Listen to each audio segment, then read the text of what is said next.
अपनी जीभ को बुराई से रोके रख और अपने मुख की चौकसी कर कि उससे छल की बात ना निकले।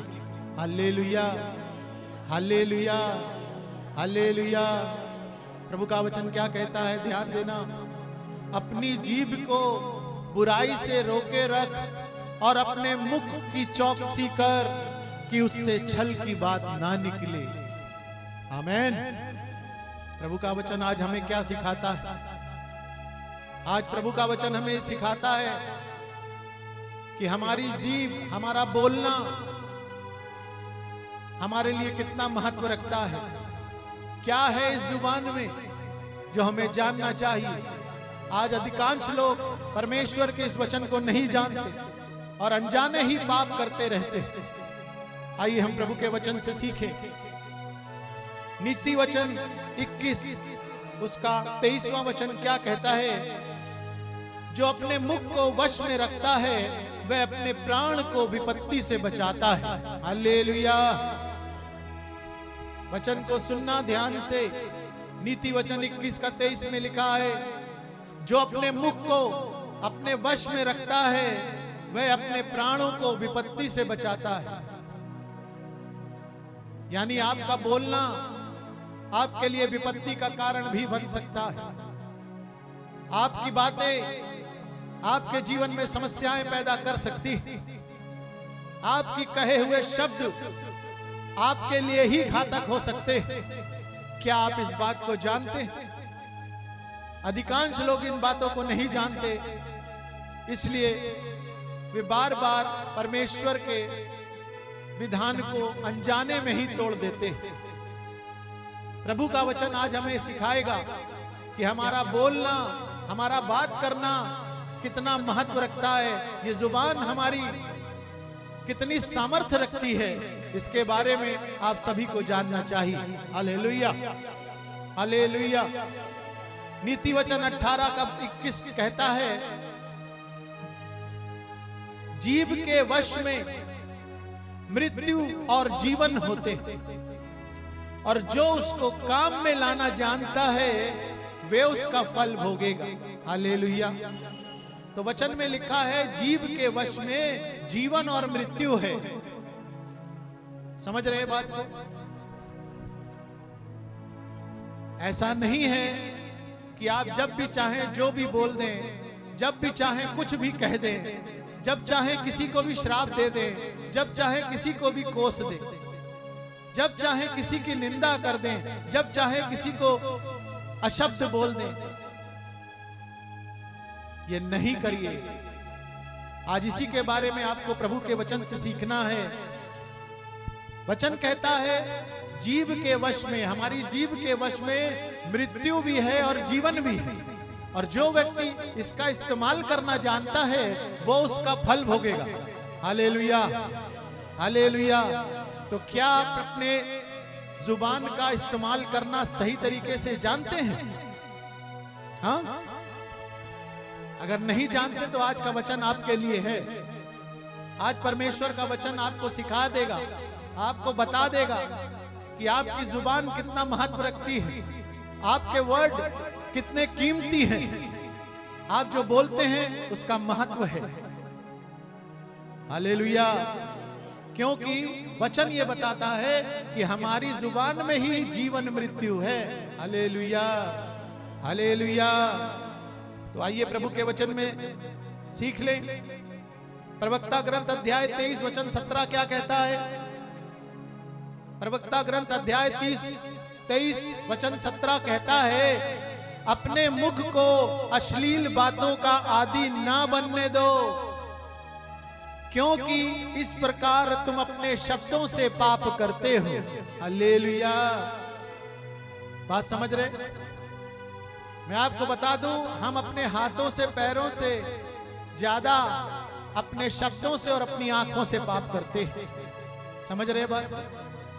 हाँ, इस पे ध्यान देना। बात बहुत छोटी सी लगती है लेकिन बहुत बड़ी है। बोलते समय मनुष्य कुछ नहीं सोचता है। बोलते समय मनुष्य धारा प्रवाह बोलता है, जो मुंह में आया बोल दिया, जो मुंह में आया बक दिया। जब चाहे किसी को कोस दिया, जब चाहे किसी को गाली दे दी, जब चाहे किसी की बुराई कर दी। लेकिन याद रखिएगा, प्रभु यीशु कहते हैं न्याय के दिन तुम्हारी हर एक निकम्मी बात का लेखा लिया जाएगा। तो इसलिए जो बोलते हो उस पर विचार करो कि तुम क्या बोलते हो। कहीं तुम्हारी विपत्तियों का कारण तुम्हारा बोलना ही तो नहीं है। कहीं ऐसा तो नहीं कि जो काम तुम्हारे बन नहीं रहे, कहीं तुम्हारे बोलने की वजह से ही तुम्हारे वर्ड ऐसे हैं कि जिसकी वजह से तुम बार बार दूषित हो रहे हो।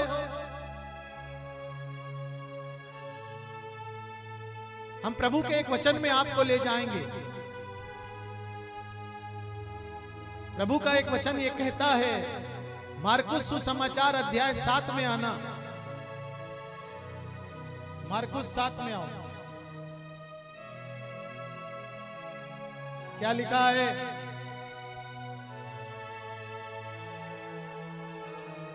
प्रभु यीशु कहते हैं जो मुंह में जाता है उससे तुम अशुद्ध नहीं होते, जो मुंह में से आता है उससे तुम अशुद्ध होते हो। तो मुंह में कहां से आता है? हमारे मन से आता है। Hallelujah, hallelujah. तो प्रभु का वचन क्या कहता है कि तुम जो बोलते हो ना उससे तुम अशुद्ध हो रहे हो। तुम्हारी समस्या खाने पीने से नहीं है। तुम कुछ भी खाओ, कुछ भी पियो, बात वो नहीं है। तुम सोमवार को खाओ या मंगल को खाओ या बुध को खाओ, इससे कोई फर्क नहीं पड़ता, वो आपकी इच्छा। हम खाने पीने से अशुद्ध नहीं होते। हम अशुद्ध होते हैं जो हमारे भीतर से निकलता है, जो हमारी वाणी है, जो हमारी बात है, जो हमारे वर्ड है, तुम उससे अशुद्ध हो जाते हो।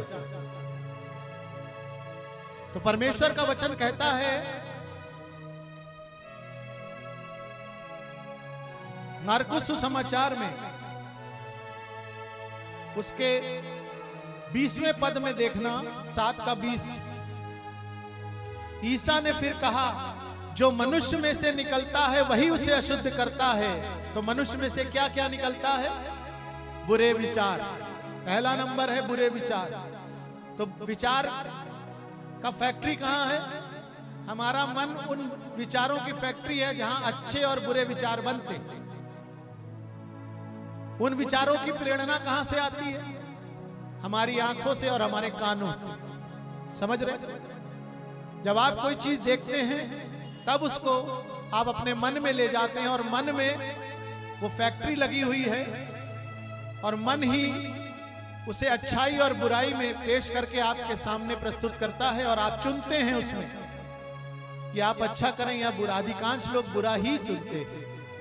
तो वचन में लिखा है कि मन में तो असाध्य रोग लगा है, मन में पाप का रोग है, इसलिए मन के हिसाब से मत चलो, आत्मा के अनुसार चलो। हालेलुया। तो जो मनुष्य में से निकलता है वही उसे अशुद्ध करता है। बुरे विचार भीतर से अर्थात मनुष्य के मन से निकलते हैं। वह विचार भीतर से मनुष्य के मन से निकलते हैं। चोरी, हत्या, परगमन, लालच, ईर्ष्या, छल कपट, लंपटता, विद्वेष, झूठी निंदा, अहंकार, इस प्रकार की बातें जितनी हैं ये हमारे मन से निकलती हैं और फिर मुंह से बाहर आती हैं। और प्रभु कहता है इन्हीं सब बुराइयों की वजह से तुम अशुद्ध हो जाते हो। हालेलुया। तो वचन ये सिखाता है कि तुम अपने शब्दों से पाप करते हो। तुम जो बोलते हो ना उससे भी तुम पाप कर रहे हो। और दिन भर में कितना बोलते हो? अब उसमें कितना आपके वर्ड प्योर हैं, कितने अश्लील हैं, ये आप जानते हैं। मैंने देखा अधिकांश लोग अपने घरों में अपने परिवार के लोगों का सम्मान नहीं करते। वो बाहर वालों का सम्मान कर लेंगे लेकिन अपने घर वालों का नहीं करते। घर वालों से बदतमीजी से बात करते हैं। घर में गाली गलौज का उपयोग होता है। एक दूसरे को श्राप देते हैं, एक दूसरे को कोसते भी हैं, इस प्रकार वो अपने शब्दों से पाप करते हैं।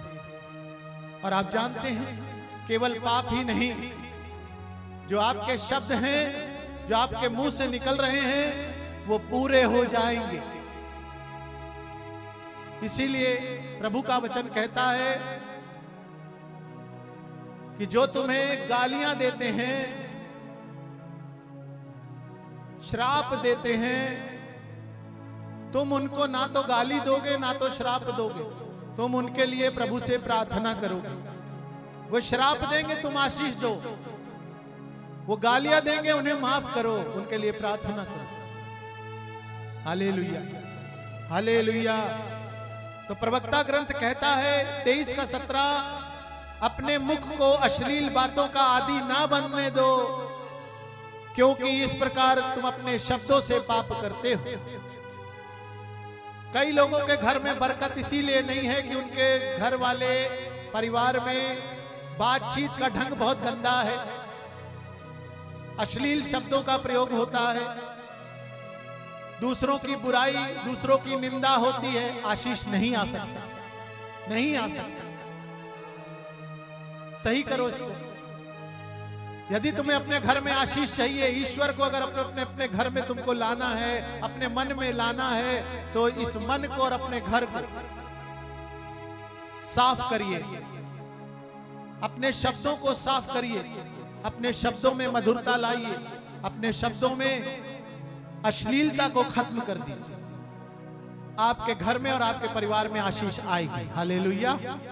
कई लोगों के घर में इसीलिए आशीष नहीं है कि उनके वर्ड नहीं सही, उनकी बातचीत नहीं सही। तुम खुद ही सोचो, अगर तुमने प्रभु को अपना लिया है, और प्रभु तो कहता है द्वार पर खड़ा मैं खटखटाता हूं, जो मेरे वचन को सुनकर द्वार खोलेगा, मैं उसके घर में भीतर आऊंगा और उसके साथ भोजन करूंगा। मान लो प्रभु तुम्हारे घर में है, तुम्हारे हृदय में है, और तुम गंदी गंदी बातें कर रहे हो, तो तुम प्रभु को क्या सुना रहे हो? प्रभु आपके साथ नहीं रह पाए, प्रभु उस घर से चला जाएगा, और वो जाएगा तो तेरी आशीष भी जाएगा। हालेलुया। प्रभु तुम्हारे पास गालियां सुनने नहीं आता है, प्रभु तुम्हारे अंदर अपनी मसीहती को भरना चाहता है, अपने स्वभाव को भरना चाहता है। इसीलिए वचन में लिखा है, जैसा मसीह का स्वभाव है वैसा तुम्हारा भी स्वभाव हो। हालेलुया। केवल मसीह मसीह कहने से हम मसीह नहीं हो जाते, अपने नाम के आगे मसीह लगाने से कोई मसीह नहीं हो जाता। अपने कामों में मसीहती लाइए, आप मसीह हो जाएंगे। हालेलुया। जैसा प्रभु यीशु का स्वभाव था, प्रेम से भरा हुआ, करुणा से भरा हुआ, इंसानियत से भरा हुआ, दया से भरा हुआ, ऐसा मन आपको लेना है प्रभु से, वो देने को तैयार है। आपकी जुबान बहुत कीमती है, आपके वर्ड्स बहुत कीमती हैं। कई लोगों को मैंने देखा अपने बच्चों को डांटते समय कोसते हैं, अरे ये तो मर गया होता तो अच्छा था, अरे इनका नाश हो जा। इस तरह की बातें मैंने सुनी है कई परिवारों में, जो अपने बच्चों को डांटते समय इन शब्दों का प्रयोग करते हैं। आप खुद ही अपने बच्चों को श्राप दे रहे हैं। माँ बाप को चाहिए अपने बच्चों को आशीर्वाद दें, आप श्राप दे रहे हैं। आपको खुद ही नहीं पता है आप क्या कर रहे हैं। फिर क्या होता है, बच्चे श्रापित हो जाते हैं, और जब बच्चे श्रापित हो जाते हैं उनके अंदर भी वही स्वभाव आ जाता, फिर वो भी वही करेंगे। वो सक्सेस नहीं हो सकते, वो अपने जीवन में संघर्ष करेंगे, वो अपने जीवन में किसी भी चीज को अचीव करने के लिए बहुत मेहनत करना पड़ेगा उनको, और शायद मिले भी ना, क्योंकि आपका श्राप लगा है उसको। जब आप आशीर्वाद देते हो तो क्या श्राप नहीं लगेगा क्या? बोलो। अपने भाई बहनों को उल्टा सीधा बोलते हो, बच्चे माँ बाप को उल्टा सीधा बोलते हैं। आप अपने शब्दों से पाप कर रहे हैं। कृपया ध्यान दीजिए, कहीं आपकी समस्याएं इसी वजह से तो नहीं है, कहीं प्रभु की आशीषें इसी वजह से तो नहीं रुक गई कि आपके शब्द नहीं अच्छे। कई लोग प्रभु के वचन को नहीं बोल पाते। क्यों नहीं बोल पाते? कारण है उनके मुंह में गंदगी है, उनकी बातों में, उनके मन में गंदगी है। प्रभु अपने वचन उनके मुख में नहीं रखेगा। प्रभु अपने वचन उनके मुख में रखता है जिनको प्रभु के ऊपर श्रद्धा होती है, प्रभु पर वो भरोसा करते हैं और प्रभु की आज्ञाओं पे चलते हैं और अपनी वाणी को विशेष रूप से ध्यान रखते हैं कि मैं क्या बोल रहा हूं, मैं क्या कह रहा हूं। समझ रहे बात को? आइए आपको एक वचन और देते हैं।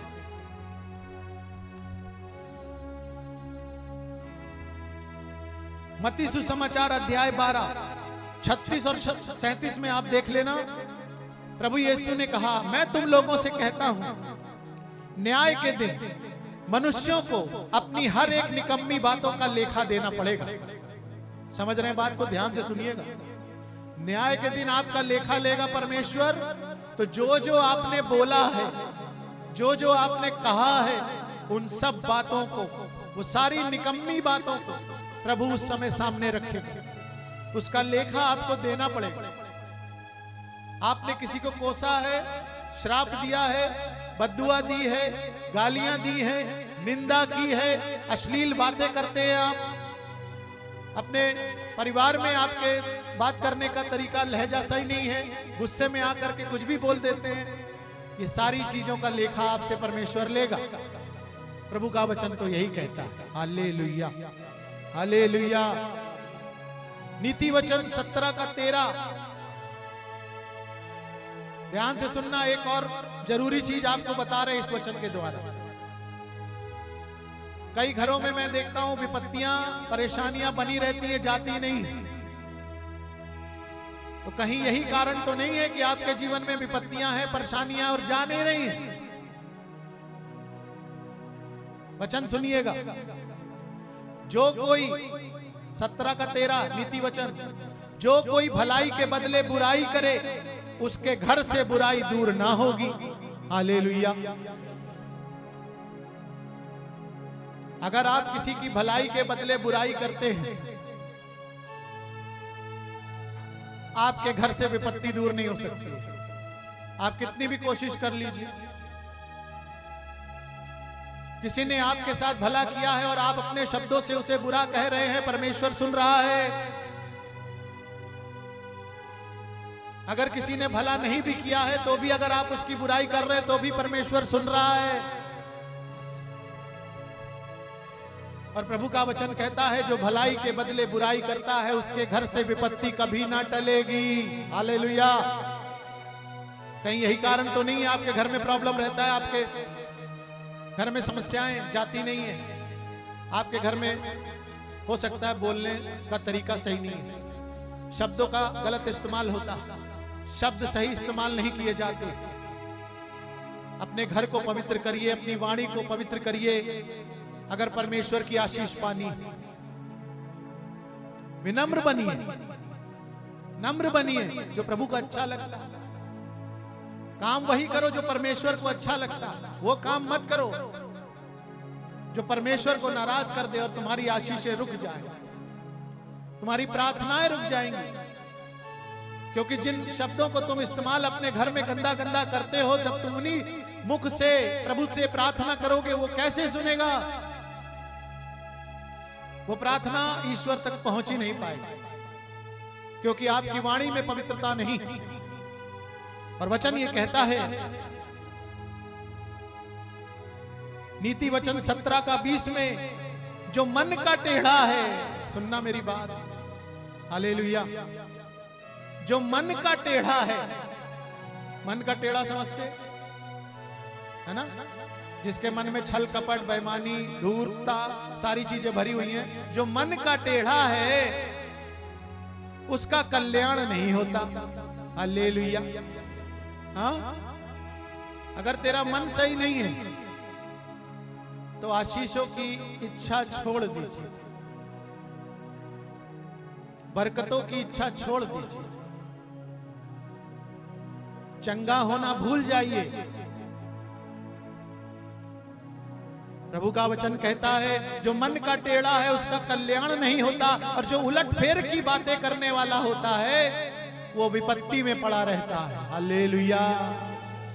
बहुत से लोग ऐसे मिलेंगे आपको संसार में, उनकी समस्या खत्म ही नहीं होती। एक समस्या आती है, दूसरी जाती है, तीसरी आती है, तीसरी जाती है, चौथी आती है, वो उसी में उनका जीवन बीत रहा। देखना भाई, कहीं आपके बोलने चालने की वजह से तो गड़बड़ नहीं है चल रहा है। आपने कई चीजें सही कर ली लेकिन ये नहीं सही किया। हो सकता है इन्हीं बातों से आपके घर परिवार में प्रॉब्लम है, विपत्तियां हैं। मन का टेढ़ा मत बनना, मन को कठोर मत करना, अपना मन बच्चे जैसा रखना। प्रभु को बच्चे बड़े पसंद हैं और प्रभु ये कहता है अपने वचन में, यदि कोई मेरे पास आता है और अपना बच्चे जैसा हृदय लेके नहीं आता है तो वो स्वर्ग के राज में प्रवेश नहीं कर सकता। हमारी चालाकियां, हमारी चतुराइयां, हमारी बुद्धिमानी, ये परमेश्वर के सामने मत चलाइए। जब आपको परमेश्वर से रिश्ता अच्छा रखना है, उससे संबंध अच्छा बनाना है, तो आपको भी अच्छा बनना पड़ेगा।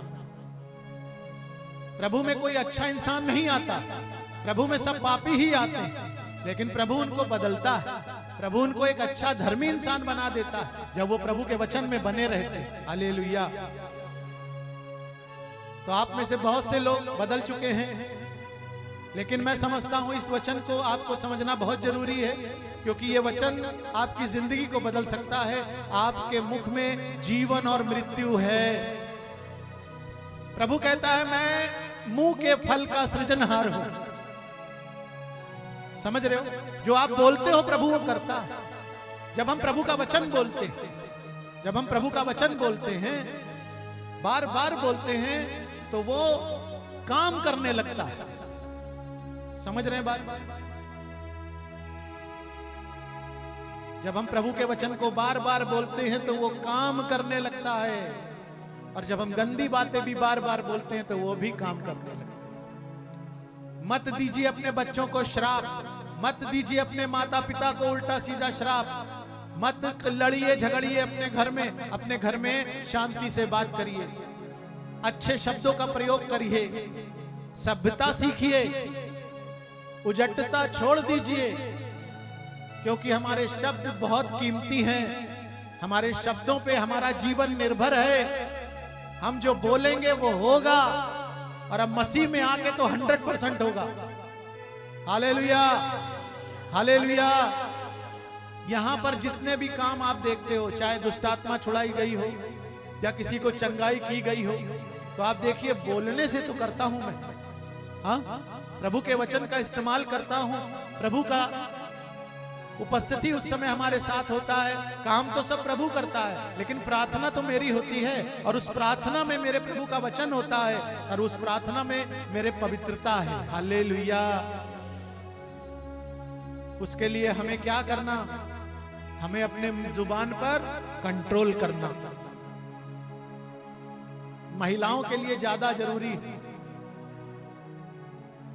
क्योंकि महिलाओं को अपनी जुबान पे कंट्रोल करना थोड़ा मुश्किल रहता है, लेकिन ऐसा नहीं है।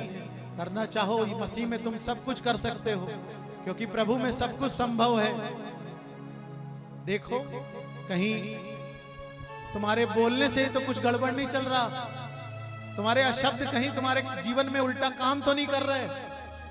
ध्यान दीजिए इन सब बातों पे, ये बहुत जरूरी बात है, इसको समझना चाहिए। कैसी बातें करिए?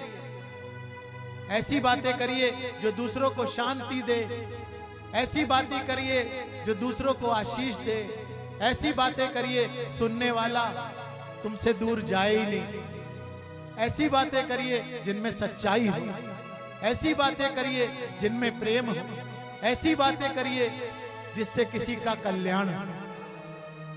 ऐसी बातें मत करिए जिससे किसी का कहीं भी नुकसान हो।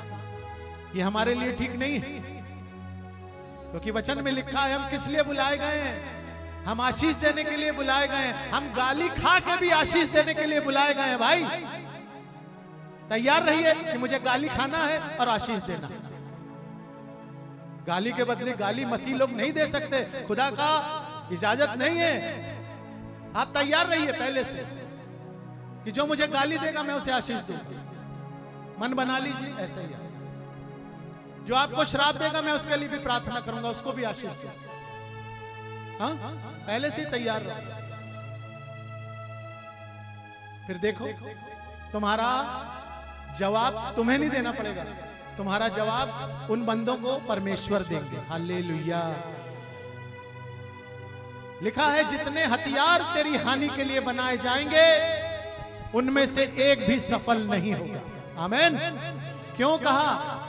क्योंकि लड़ाई हमारी नहीं, हमारी लड़ाई परमेश्वर लड़ता।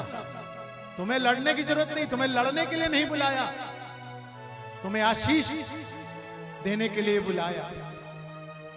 तू आशीष का मूल हो। तेरे द्वारा लोगों को आशीषें मिलेंगी, तेरे द्वारा लोगों को जीवन में बदलाव होगा, आत्माएं बचेंगी। ऐसी वाणी बनाना। बात करते समय ध्यान रखना इस बात का आज से कि तुम्हारे घर में, तुम्हारे काम में, तुम्हारे बिजनेस में, जहां कहीं भी तुम जाते हो, रहते हो, तुम्हें अपनी वाणी पे कंट्रोल करना है, अपनी बातों को और अपनी सोच को पवित्र रखना। आमीन। Hallelujah, hallelujah. नीति वचन 17 का 13 देखिए। लिखा है शांति देने वाली बात जीवन का वृक्ष है। हालेलुया। हाँ, परंतु उलटफेर की बात से आत्मा दुखित हो जाती। अब आपको एक एग्जाम्पल देता हूं। मान लो कोई व्यक्ति बहुत बीमार है, बहुत ज्यादा बीमार है, उसकी हालत खराब है, डॉक्टर के पास जाता है। डॉक्टर एक ऐसा डॉक्टर है जो बहुत प्यार से मरीज को देखता है, समय देता है। मरीज उसके सामने लाया जाता है, बीमारी चाहे कितनी भी गंभीर हो, अगर डॉक्टर ये कह दे चिंता मत करो ठीक हो जाओगे, तो बात इसी वचन की पूरी हो जाती है। लिखा है शांति देने वाली बात जीवन का वृक्ष है। हालेलुया। और वही डॉक्टर तुमको कह दे अरे तुम्हारी तो बहुत हालत खराब है, अरे अभी तुम लगता है 2 दिन में मरी जाओगे, तो तुम ना भी मरने वाले हो तो मर जाओगे। क्या था? बात थी, हाँ, वर्ड्स थे, बस जबान से निकली हुई वाणी थी। उसी से वो मर भी जाता है, उसी से उसको जिंदा कर दिया जाता है। एक नेता जो मंच पर हजारों लोगों के सामने स्पीच देता है, अगर उसकी स्पीच में कोई अश्लीलता हो जाए तो क्या उसे वोट मिलेगा? हाँ, कोई वोट नहीं देगा ना उसको। इसीलिए वो आर्टिकल बनवा के लाते हैं और पब्लिक को सुनाते हैं, और पब्लिक उन बातों को सुन के मोहित होती है और उन्हें वोट देती है। सच्चाई कितनी है नहीं है इससे हमें मतलब नहीं है, बात हो रही है केवल वर्ड्स की। किस वर्ड का इस्तेमाल हम कर रहे हैं, कौन से शब्दों का इस्तेमाल हम कर रहे हैं, ये जरूरी है समझना। अगर आप इन चीजों को सही करेंगे, मैं आपको विश्वास दिलाता हूं आपके घर में प्रभु का आशीष होएगा। आमीन। आपके जीवन में प्रॉब्लम जाएंगी, आपकी समस्याओं का समाधान होगा। हो सकता है आपके शब्दों के द्वारा जो पाप हो रहे हैं उसी वजह से आपके जीवन में प्रॉब्लम क्रिएट हो रही है। सही करिए। वचन तो जीवित है, जरूर किसी ना किसी लोगों के लिए जा रहा होगा, क्योंकि जब यीशु मसीह का वचन होता है वो किन्हीं लोगों के लिए होता है। उनको जरूरत है इस वचन की, इसलिए वो वचन परमेश्वर अपने दास के मुख से निकलवाता है। वो पवित्र आत्मा का काम है, परमेश्वर का काम है, वो क्या बुलवाएगा। तो आज प्रभु के वचन से तुम यही सीखना कि तेरी जुबान में जीवन और मृत्यु है। अगर तुम उसे सही से इस्तेमाल करे तो जीवन को देखेगा, और अगर गलत इस्तेमाल करे तो मृत्यु को देखेगा। आमीन। Hallelujah, hallelujah. तो वचन ये हमसे कहता है शांति देने वाली बात जीवन का वृक्ष है, परंतु उलटफेर की बात से आत्मा दुखित होती। इफिसियों के नाम 4 का 29 में देखिएगा क्या लिखा है।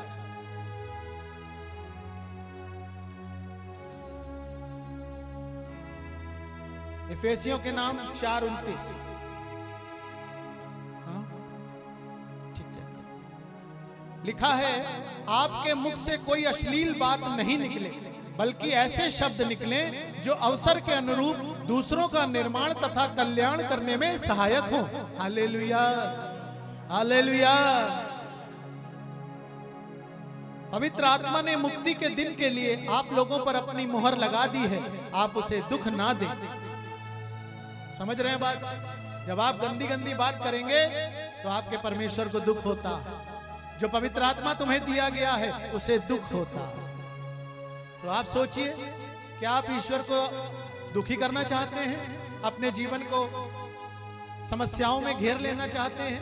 क्या शैतान को आप दावत दे रहे हैं? ठीक करिए सब कुछ और देखिए आपके जीवन में सब कुछ ठीक होने लगेगा।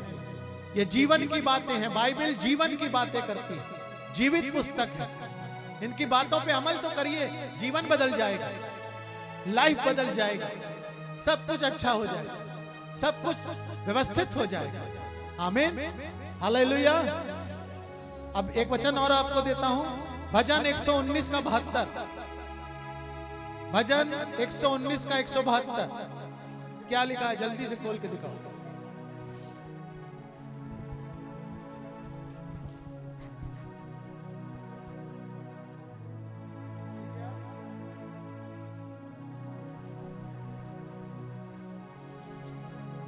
एक 172।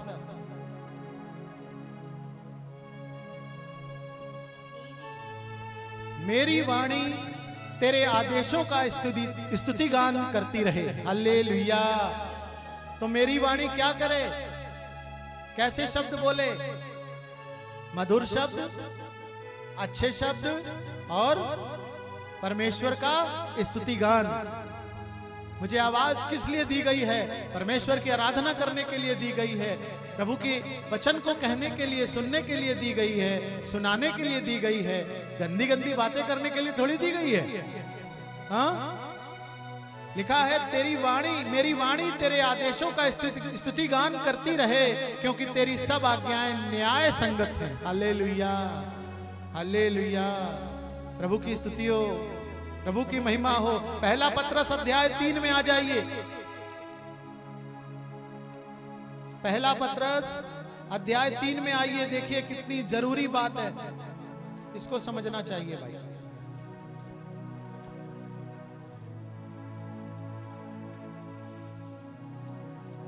क्या लिखा है? 3 का 8 यहां से पढ़ते हैं। अंत में, ध्यान से सुनिएगा, अंत में आप सबके सब एक मत हो जाइए। हालेलुया। सहानुभूति रखिए एक दूसरे से, भातृ प्रेमी बनिए, दयालु बनिए, विनम्र बनिए। हाँ, आप बुराई के बदले बुराई ना करें। कोई बुराई कर रहा है तो आप बुराई ना करें। आपको क्या करना? आपको तो आशीर्वाद ही देना है ना बस।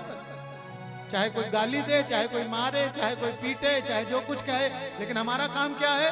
आशीर्वाद दे। हालेलुया। ठीक है, प्रभु का वचन कहता है गाली के बदले गाली नहीं दे, बल्कि आशीर्वाद दे, क्योंकि आप यही करने के लिए बुलाए गए हैं। तो मसीह में क्या करने आए भाई? यही करने आए। हाँ, आपको सताया जाएगा, आपको परेशान किया जाएगा, आपको बुरा भला भी कहा जाएगा, क्योंकि आप परमेश्वर के पास आए। हर कोई परमेश्वर को नहीं जानता, जिसे वो खींच लेता है वही आता है। जिस पर परमेश्वर अपने आप को प्रकट करे वही परमेश्वर को जान पाता है। तो प्रभु के पास आए हम लोग, तो चाहे कोई गाली दे या जो कुछ भी दे, पीठ पीछे कितनी निंदा करे, आपको उसे आशीर्वाद ही देना है। हालेलुया। आपके पास देने के लिए बस एक ही चीज है, आशीर्वाद। बस करने के लिए क्या है? प्रार्थना। हमको उनके जैसा तो नहीं बनना ना, हमको प्रभु के जैसा बनना, प्रभु की मसीही को हमें ग्रहण करना। तो मसीह वही है जिसने प्रभु के स्वभाव को ग्रहण कर लिया, वो है मसीही। हालेलुया। अब वचन ये कहता है जो जीवन को प्यार करता है। ध्यान से सुनो, जीवन को कितने लोग प्यार करते हैं? हालेलुया। अरे बताओ, सब लोग जीवन को प्यार नहीं करते हो तुम? तो अगर आप जीवन को प्यार करते हैं तो आपके लिए प्रभु का वचन है, सुन लीजिए। जो जीवन को प्यार करता है और सुख शांति देखना चाहता है। सुख शांति कौन कौन देखना चाहता है भाई? हाँ, ये सब देखना चाहता है। ठीक है। सुख शांति की कीमत मालूम है, लेकिन अभी लोगों को जीवन की कीमत नहीं मालूम है। तो यदि आपको जीवन चाहिए और उस जीवन में सुख शांति चाहिए, यानी उस जीवन में कलेश ना हो, परेशानियां ना हो, तंगी ना हो, बीमारियां ना हो, शैतान के हमले ना हो, वो जीवन पाक हो, तो ऐसा जीवन अगर तुम चाहते हो और सुख शांति को देखना चाहते हो, तो क्या करना? प्रभु का वचन कहता है, वह व्यक्ति ना तो अपनी जीभ से बुराई बोले और ना अपने होठों को कपटपूर्ण बातें करने दे। हालेलुया। सीधा सीधा स्पष्ट है, इसमें कुछ समझना समझाना नहीं है। यदि तुम जिंदगी चाहते हो, सुख शांति चाहते हो, तो अपनी जुबान पे कंट्रोल करो, अपने बोलने चालने पे ध्यान दो। क्या बोलते हो, क्या कहते हो, इसी पे तुम्हारा जीवन बदलेगा। समझ रहे हैं बात को? ये जीवन की बातें हैं जो यीशु के दरबार में आपको दी जाती हैं। इनकी कीमत जानते हो? पूरा जहां भी खरीद लाओगे तो इसकी कीमत नहीं चुका पाओगे। इसलिए अनमोल चीजों को संभाल के रखिए। यदि आप एक अच्छी जौहरी हैं तो हीरे की कीमत जानेंगे। समझ रहे? अगर आप एक अच्छे भक्त हैं प्रभु के, तो उसके वचन की कीमत को जानेंगे। Hallelujah, hallelujah. तो वचन कहता है, जो जीवन को प्यार करता है और सुख शांति देखना चाहता है, तो वह ना तो जीभ को अपने बुराई को बोलने दे और ना होठों को कपटपूर्ण बातें। वह बुराई से दूर रहे और भलाई करे। हालेलुया। केवल चुप हो जाना नहीं, भलाई भी करना, क्योंकि मसीह में हम भलाई करने के लिए बुलाए गए, लड़ाई करने के लिए नहीं बुलाए गए। बात समझना मेरी। मसीह में हम काहे के लिए बुलाए गए? भलाई करने के लिए, लड़ाई करने के लिए नहीं। तो जो मसीह भाई लड़ाई झगड़े में लिप्त हैं और भलाई नहीं कर रहे हैं, तो अभी मसीह में है ही नहीं। प्रभु पे विश्वास उनका व्यर्थ जा रहा, क्योंकि लिखा है, विश्वास कर्मों के बगैर अधूरा है। उस विश्वास का कोई महत्व नहीं है जो परमेश्वर की आज्ञा के अनुसार नहीं है। आमीन, हालेलुया। लिखा है, वह बुराई से दूर रहे, भलाई करे और शांति के मार्ग पर आगे बढ़ता रहे। यानी क्रोध से रिश्ता तोड़ लीजिए, क्योंकि प्रभु की कृपा दृष्टि धर्मियों पर बनी रहती है, दुष्टों पर प्रभु की कृपा नहीं आती है। प्रभु की कृपा उन पे आती है जो अपनी दुष्टता को छोड़ देते। वहां लिखा है, जो अपने अपराध छिपा कर रखता है उसका कार्य सफल नहीं होता, परंतु जो उनको मान लेता है और छोड़ देता है उस पर दया की जाती है। हालेलुया। समझ रहे बात? क्योंकि प्रभु की कृपा दृष्टि धर्मियों पर बनी रहती है और उसके कान उनकी प्रार्थना सुनते, किंतु प्रभु कुकर्मियों से मुंह फेर लेता। सीधी सी बात है, स्पष्ट है। आप भलाई के काम करेंगे, अपने आप को पवित्र रखेंगे, अपने शरीर को पवित्र रखेंगे, अपनी वाणी को पवित्र रखेंगे, प्रभु में विश्वास रखेंगे, तो क्या होगा? आप ईश्वर की दृष्टि में धार्मिक हो जाएंगे। प्रभु पे विश्वास करने मात्र से ही आप धार्मिक माने जाते हैं, लेकिन अगर आप काम उसके अनुसार करने लगेंगे तब पवित्र आत्मा की मुहर लग जाएगी। Hallelujah, hallelujah. तो वचन कहता है, फिर आपकी प्रार्थना मेघों को चीर करके परमेश्वर के सिंहासन के सामने पहुंच जाएगी। हालेलुया। यदि आप अपने आप को पवित्र करते, तो जीवन की इच्छा रखनी है तो अपनी जुबान पे ध्यान दीजिए, अपने बोल पे ध्यान दीजिए। क्या बोलते हैं, क्या कहते हैं, उसी पे हमारा आपका जीवन निर्धारित है।